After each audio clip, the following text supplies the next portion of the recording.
On January 21st, 2017, the Women's March happened. It was one of the largest protests in history. Its epicenter was Washington, D.C., where approximately 500,000 people came together to advocate for women's rights, human rights, immigration reform, healthcare reform, and racial justice, among many other issues. But the protests went far beyond D.C. Over 400 parallel marches happened all across the United States that day, with somewhere between 3 and 5 million protesters in this country. And I remember watching the live footage of those protests last year and being absolutely shocked by the sheer number of people coming together, throwing down a gauntlet, declaring the resistance starts here. In addition to the dozens of UUCJers who participated in local marches that day, we also had approximately 20 folks make the trek all the way to the District of Columbia. And when they all returned home, we decided to scrap our plans for worship that following Sunday so that we could make time and space to listen to their stories. It was a powerful service. How many of you were here for that service last year? It was one of my favorite services of the year. So today, about a year later, we are revisiting that time and place, commemorating the 1-year anniversary of the march and the worship service that we held afterwards. And in preparation for today, I reached out to several of the UUCJ women who were a part of that march, and I asked them to share with all of us some of their reflections on this past year of resistance. So at this time, I'm going to ask them, those who I've identified, to come make their way and take a seat here on the stage. And as they are coming up, and as we're preparing to be able to hear from them, I will start by introducing our first speaker for today. This is our good friend Jen Wolfe, who does so many things around here. She's part of Women Writing for a Change. That's it? Okay. And I always get the wording mixed up sometimes. I flip the words. And she's also going to be leading our Red Sand ceremony after the service. So without any further ado, I'll invite Jennifer to start us out this morning.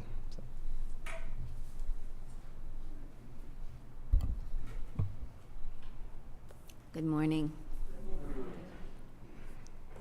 I love being in this community and each of you.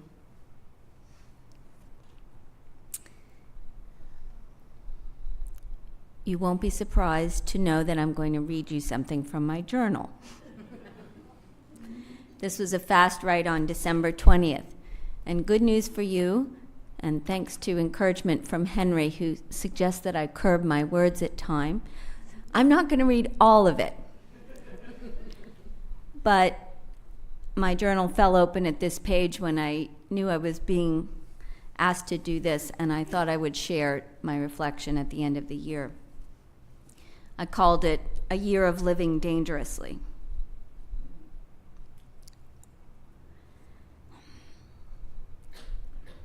It's dangerous, as a woman, I think, to stick your neck out, to allow your head to pop up over the heads of the crowd, to speak up and say something, anything to stand your ground. This past year, as I've been a leader in our local Women's March movement, I've been cautious even while jumping in with both feet into the fray. I've been concerned. Will I have enough energy left over to take care of myself and my family? Will I get caught in the crosshairs of controversy? Will someone examine my record and embarrass me over some past mistake or vulnerability of mine? When the movement began to start here in Jacksonville after the election, stir after the election, I joined with my local and national sisters in lamenting the horror of what had happened. Surprising us, Hillary had lost, and now an abusive, violent, sexual predator was elected with impunity to the highest office in the land. a man with not one single moment of political experience or service to our people on his part, utterly unqualified, an unmitigated bully, and a divisive threat to everything I believe in. I had to do something. First, I signed up to march in Washington. Done. Next, I started gathering in small groups with other outraged women, a lunch here, a writing circle there, a rally party to send us off in style. I made contact with local organizers of our march here in Jacksonville and helped behind the scenes to promote it. And I continued fruitlessly my Facebook wars, devastated by the betrayal of friends who believed that they had done something right because that man was elected, despite the fact that he was anti-woman and anti every other value of decency in my view. I did not joke about it. It was not funny. I threw away a Christmas card from a dear friend that had a picture of a Trump hat on the dog's head. Then I marched. I marched, marching in Washington, listening to the speakers, seeing a real pink flowing movement rising from tributaries to streams to rivers to an ocean of protest and of feminine power. It restored me, energized me, astounded me. The day after that peaceful movement, I woke up hopeful for the first time, and then I got to work. This is where I'll shorten it. There was a movement of excitement, and all of these people locally that had marched here and in DC wanted to gather somewhere. So behind the scenes, I was helping us find a location to have the event. And we gathered, and we had over 300 people at this meeting. And I sat in the public relations circle, and I did not volunteer to lead it. A young woman did. But, of course, she decided to run for office instead, so I took over. And I did the newsletter, started the newsletter, and then collected the names, the emails, and then as things got busy, the captain of the group felt she couldn't do it anymore, and she asked for some help. And then I was asked to lead, to help. And of course, since I had just spoken 3 or 4 times on the importance of women in leadership, I felt like I better step up. And so I did. And we were productive. The work we did was good. We showed up for the HRO meeting, and the lines went around the block. We showed up for the tax march, the science march, the Syrian refugee candlelight vigil. The work we did was good. Marches, meetings, educational events, leadership candidate forums, postcard campaigns, connections with community members, articles, and more. And the mailing list kept growing. And the rewards were rich, but the cost was there. I worried I would not be welcomed on a city commission because of my outwardly prominent stance on women's rights. I didn't do much client work outside of my writing circles. And I even had clashes within the group: conflict, disagreement, a scolding by one person, criticism by another. But it was a good practice in resolving conflict and reflecting and meeting of minds and skills where needed.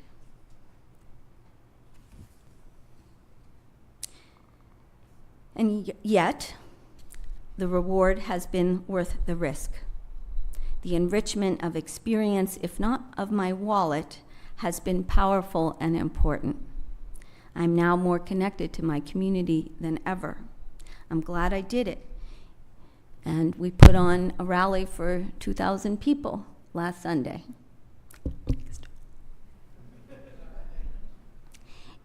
And I've asked myself, did my life get hijacked by this election? And by this movement? And do I continue to want to do this? Can I continue to keep up my energy even with this exhausting assault on our basic rights that's happening in our country right now and on Mother Earth herself? A few more months, I tell myself, and then I'll let someone else take over. I can't do this at this level of energy forever. Nobody could. But who will do it? I say to myself, who else is willing to risk a year of leading dangerously? All of us, I hope. And I hope to God, at least one of us here in the Leadership Garden.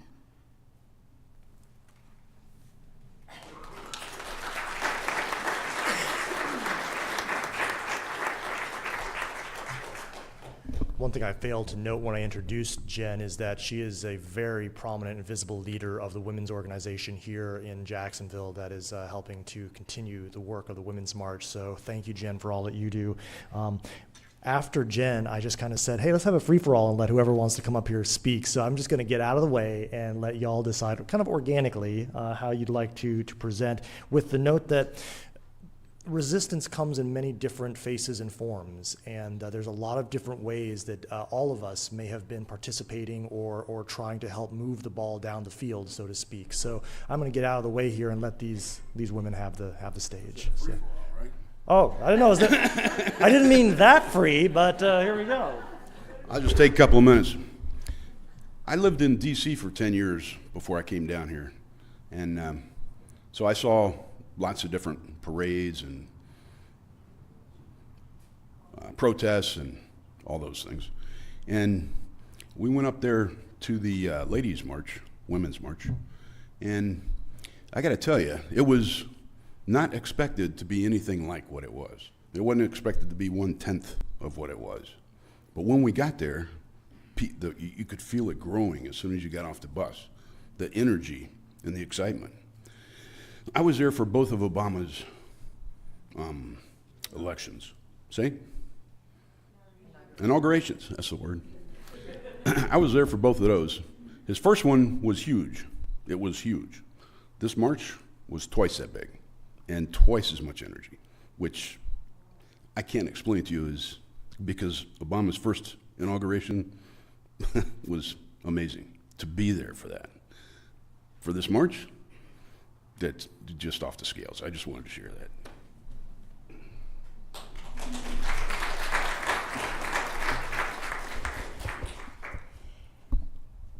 Thanks, Mark. Thanks for saying that. I'm Tammy Tibbles, and I spoke a year ago about my experience going up to Washington, D.C. And the topic of what I talked about last year was community, and how there was just this instant community that happened. Everyone felt comfortable stepping up and stepping in and doing what they could to make the event work just flawlessly. And we had that same experience happen last weekend. I, along with Jennifer, were part of the organizing group for the Women's March event last Sunday. And once again, it was just the community stepping in, one person after the other, saying, I have this talent, or I have this truck, or I have tablecloths. I mean, this community right here has continued to support the Women's March. We have had peacekeeper training sessions here, so that as we do have different events, we are able to make sure that people are safe. In the event that there is an agitator, we have the skills to protect the innocent bystanders. And it's just been incredibly empowering. I have to say that 2017 has been one of the hardest years of my life, and I've had some hard years. But personally, I mean, not just politically and environmentally, but I was, the company that I worked for laid me off at the end of March, and it was a difficult job search, and I had a health scare during the summer, and I mean, it's just been a rough year. But if I think about stepping away from the Women's March organization here and my leadership role, I feel that my life gets less rich and that I have less control over what is happening in my world. And this has given me a very strong sense of purpose and communion and dimension to my life. And it's given me an opportunity to lead. And I have to say that as a woman, those opportunities don't come along often. And one of the things I love about the Women's March movement is that it is not centered in fighting against something. It is fighting for things, many things. We are doing so much great work in this community and around the country. It is just really inspiring. We have committed to registering 1 million new voters by the end of this year. And that is going to change the political landscape. That is going to change the direction of our country. We have thousands of women that are running for office, and just having more of a balanced voice in our representation is going to drastically change the way that this country is operated. And I am so excited for 2018, and I hope you are too.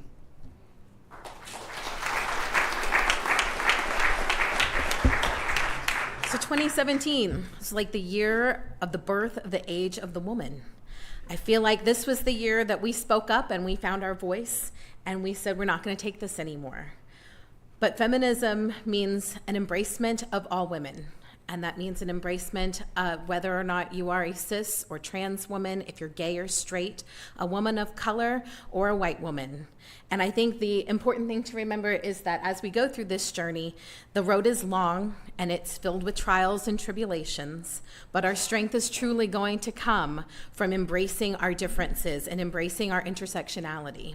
We have our greatest strength in numbers, and we can only get that if we embrace every single woman out there and whoever wants to identify as a woman, even if Mark Dickens wants to identify as a woman. We accept you, Mark. So while this is a long, long road and we have a lot of mileage to cover, we can rest easy knowing that there's room for all of us. Tammy and Jen have been amazing leaders in the Women's March, but that doesn't mean if you don't want to get up and run for president of something, that doesn't mean that there isn't room for you there either. There are ways to be involved on a lower level, on a lower key. If you don't want to run for office, that's okay. We still need your voice. We still need you to write your representatives. We still need you to call your congressperson. If you don't feel comfortable doing that, see me. They have bots that you can just text them, and they write these amazing little faxes for you. So even if you're feeling totally uninspired, all you have to do is put your name in and text this number and it'll happen for you. But there's room for everyone. So if you're feeling a little marginalized, if you're feeling like the Women's March or anything that we're talking about up here doesn't apply to you, I want to say you're not correct. Come see me. We'll get you involved. There's strength in numbers, and we want everyone to continue to move the needle a little bit in this country.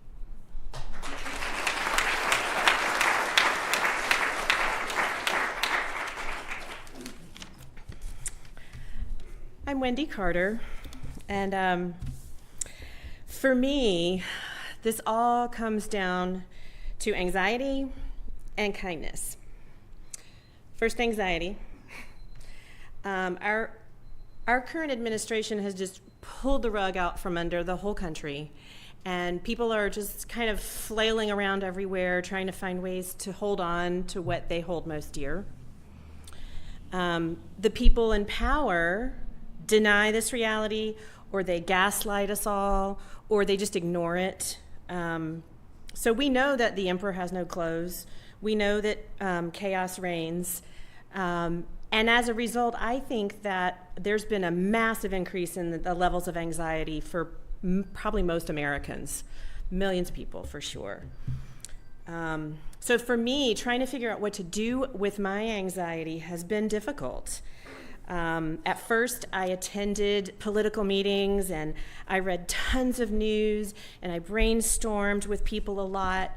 But for me, that only led to this overwhelming sense that I just did not have the time and energy to save the world.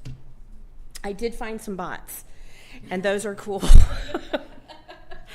I subscribe to newspapers and podcasts that I believe are doing some high quality investigative journalism because knowledge is power. And that helped a little. At the beginning of 2017, attending the Women's March in Washington was a huge help. It was so powerful.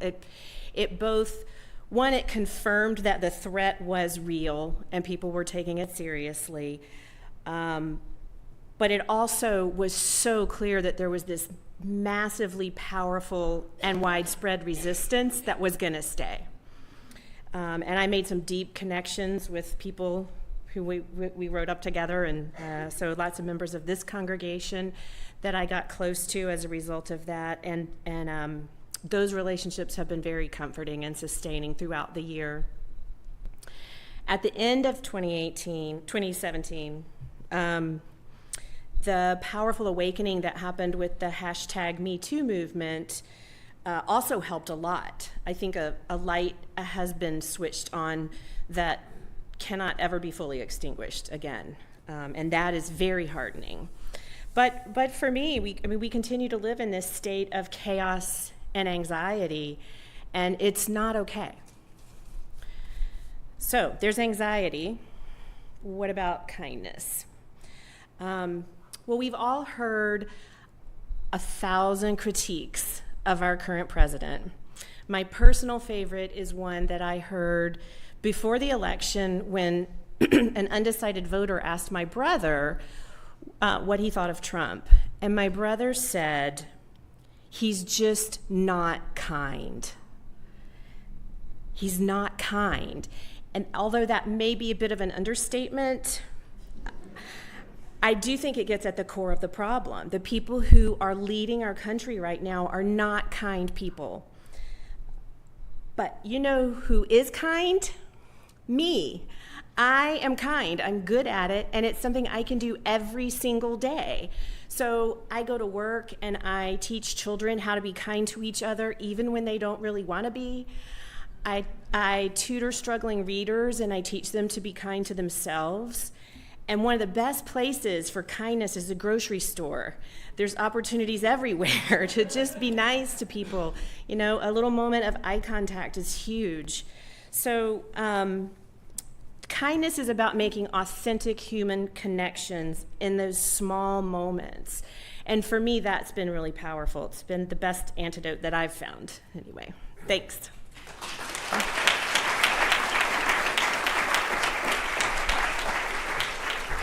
Hi. So this morning when I was asked to speak, I genuinely had no clue what to say.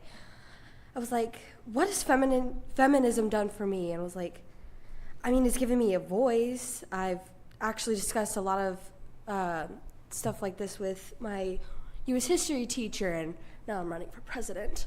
And I was like, well, maybe the fact that I don't know what to say means something.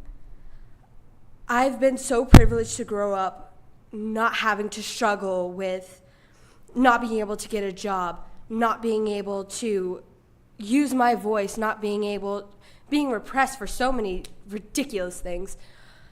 And I was like, this is because my great-grandmother, my grandmother, my mother, who is an amazing woman, and it was just like that moment of just like, I'm okay. I'm okay with being a woman. I'm okay with being a young girl. I'm okay with being a 14-year-old girl who has no clue what she's saying half of the time. And trying to like do the same thing that all the past generations of strong, beautiful, confident women, and trying to help lay down a path for all the other young girls to come after me. So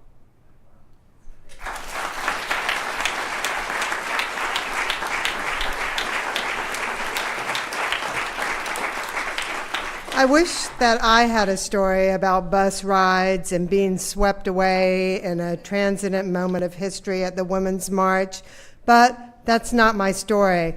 I did think it was meant to be. In November, I immediately booked a hotel and prepared to go to D.C. the third week of January. I called my neighbor Jennifer and said, "We gotta go, let's do this." But my story is that a month later, I was reconnected with the baby I had raised and lost 6 to 10 years previously. My plans had changed. Instead of going to D.C., I started having Alyssa, my former foster daughter, stay with us on the weekends, as her family was homeless at the time. I canceled my hotel room in D.C. That same weekend, missed a local performance of the Book of Mormon to return to raising another young woman. Now it's a year later, and fingers crossed, we are just months away from a final adoption.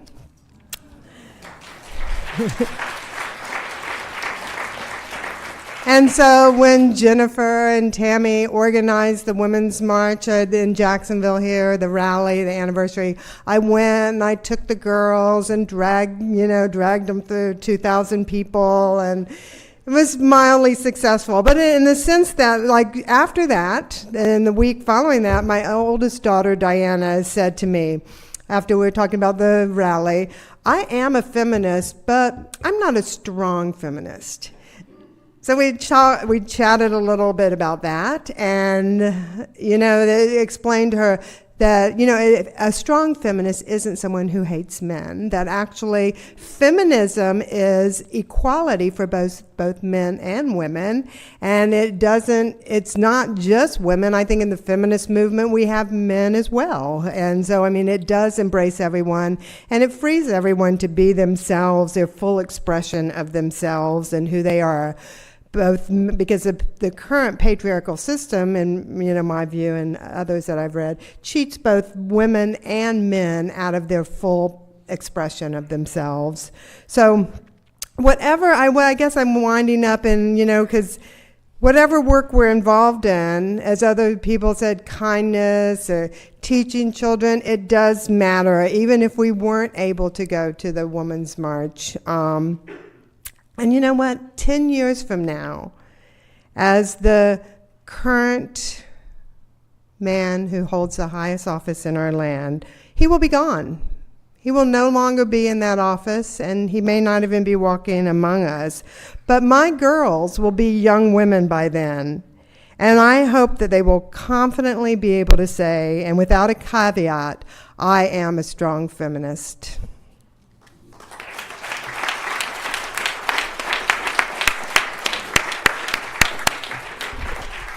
I know that we are over time today, but I'd encourage you to stay where you are, because there's one little more surprise that I wanted to give to everyone here today, and I think it's well worth it. And first of all, before we move on to that, one more hand for these very amazing women that are a part of our congregation. So what we have planned is a gift to all of you. A gift to me, frankly. What we've done for today, and this was Nancy's idea, and it's such a great idea. We know, as Erica so aptly pointed out, that we are standing on the shoulders of giants, in this country, in this movement, in this church. And so at this time, to kind of wrap things up for us, I'm going to ask someone who I consider a true matriarch of our church. Depending on who you ask, she's either the senior-most member of this church or the second most senior-most member of this church, who knows a little something about activism and has probably marched more miles than I've walked in my entire life. Mary Claire Vanderhorst, can I ask you to come up and bless us with some words?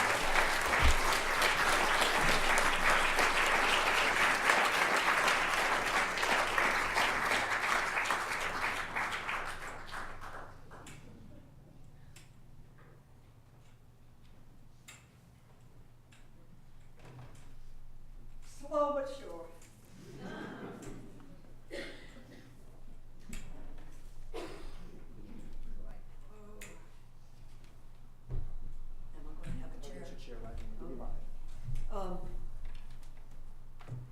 I told Philip I'm feeling a little shaky today. My encounter with, okay. my encounter with vertigo last year has impeded my being able to walk and stand securely, so I'm going to sit down.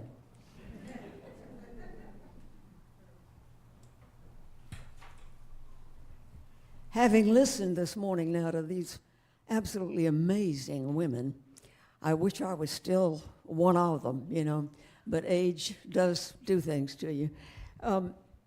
One of the things that I wanted to encourage them, not only that I was swept away by seeing the pictures of that demonstration in Washington and thinking, oh God, I wish I could be there.